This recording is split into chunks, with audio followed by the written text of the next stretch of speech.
Hi குட்டீஸ். ஆச்சு ஒரு குட்டி கதை சொல்ல போகிறேன். டாங்லி ஸ்வான் அப்படின்னு 2 குட் ஃப்ரெண்ட்ஸ் இருக்காங்க.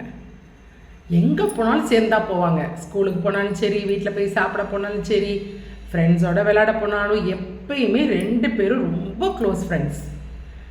அப்படி இருக்கும்போது ஒரு நாள் டாங்லியை காணோம். ஸ்வானும் போய் எல்லா இடத்துலையும் தேடுறாரு. அவர் விளையாடுற இடம், படிக்கிற இடம், அவங்க வீடு, எங்கே தேடினாலும் டாங்லியை காணோம். அவருக்கு ரொம்ப வருத்தம் ஆயிடுச்சு. எங்கே போயிருப்பான் அவன், எங்கே போனான் அப்படின்னு சொல்லிட்டு யோசிச்சுட்டே இருக்காரு.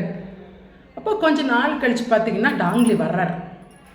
எப்படி வர்றாரு? ட்ரெஸ்ஸே வேறு போட்டிருக்காரு. வேறு ட்ரெஸ்ஸஸ் போட்டுட்டு பாடி லாங்குவேஜ் வேறு மாற்றிட்டு வேறு மாதிரி வந்தோடனே ஸ்வானுக்கு பார்த்த உடனே சிரிப்பு வந்துருச்சு.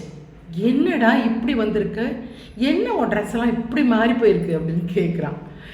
உடனே இங்கேப்பா, என்னைய நீ ஃப்ரெண்டு நினச்சிட்டு பேசாத. இப்போ நான் உன் ஃப்ரெண்டு கிடையாது, நான் ஒரு துறவி. எனக்கு கொடுக்க வேண்டிய ரெஸ்பெக்டை நீ கொடுக்கணும் அப்படின்னு சொன்னோடனே ஸ்வானு, சரிங்க துறவியாரே, நீங்கள் இத்தனை நாள் எங்கே போயிருந்தீங்க அப்படின்னு கேட்குறேன்.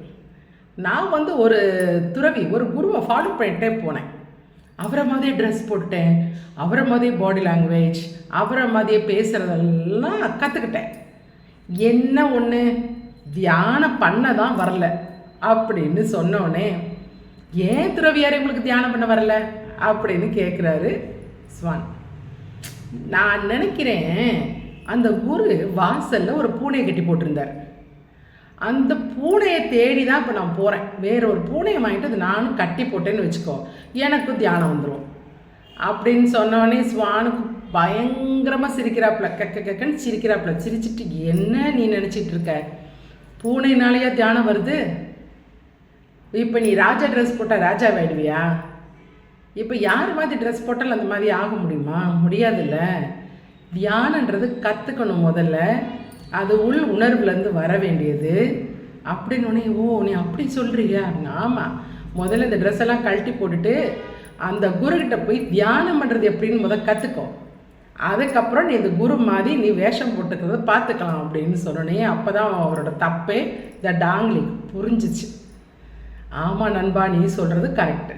அவரை மாதிரி நான் ட்ரெஸ் போட்டுவிட்டேனே ஒழிய அவரை மாதிரி என்னால் ஆக முடியலையே அப்படின்னு. நான் உடனே குருவை போய் பார்த்து நான் அவர்கிட்ட இருந்து நான் தியானத்தை கற்றுக்கிறேன் அப்படின்னு. நம்ம ஒருத்தங்களை மாதிரி யார் டாக்டர் மாதிரி கோட் போட்டு டெதஸ்கோப், சின்ன பிள்ளைல விளையாடுவோம் தெரியுமா? நம்ம பிள்ளைக்கு லேடிஸ், பொம்பளை பிள்ளை, குட்டி பிள்ளைலாம் என்ன பண்ணுவோம்னா சேலை கட்டிக்குவோம். அம்மாவோட சேலையை எடுத்துக்கிட்டு கையில் ஒரு குச்சை வச்சு டீச்சர் விளையாடுவோம். அப்புறம் டாக்டர் மாதிரி ஒரு கோட்டு வெள்ளை ஷர்ட்டை போட்டுட்டு நம்ம தான் டாக்டரு அப்படின்னு சொல்லி விளையாடுவோம். ஆனால் அந்த மாதிரி பண்ணிக்கலாம். ஆனால் நம்மளால் அது மாதிரி ஆக முடியாதுல்ல.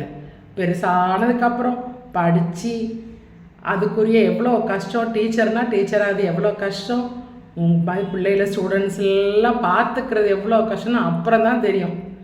அதனால நம்ம அதுக்குரிய ட்ரெஸ்ஸஸ் போட்டால் பத்தாது. அந்தந்த துறவினா அவங்களுக்கு என்ன தனிப்பட்ட எண்ணம் இருக்குது, என்ன குவாலிட்டி இருக்குது. தியானம் பண்ணுறாங்கன்னா நம்மளால் ஒரு நிமிஷம் கூட உட்கார முடியாது. அதுக்கு ரொம்ப ப்ராக்டிஸ் வேணும். பண்ணலாம், நம்மளுமே பண்ணலாம், ஆனால் அதுக்கு ரொம்ப ப்ராக்டிஸ் வேணும். அது மாதிரி இப்போ அவர் துறவியாராக இருந்தால் மெயினாக மனசை ஒருமுகப்படுத்தி ஒரு உள்ளுணர்வு சொல்கிறத கேட்டு அதுக்கு ஒரு ஸ்ப்ரெட் வரணும் நமக்கு. அப்போ அவர் செய்யணும் தானே. அப்புறம் ஸ்வான் சொன்னோன்னு தான் டாங்லிக்கு புரிஞ்சுது. குருக்கிட்ட போய் தியானம் படிக்க போகிறார். சரியா ஆச்சு. உங்களுக்கு நாளைக்கு ஒரு இன்னொரு குட்டி கதையோடு வரேன்.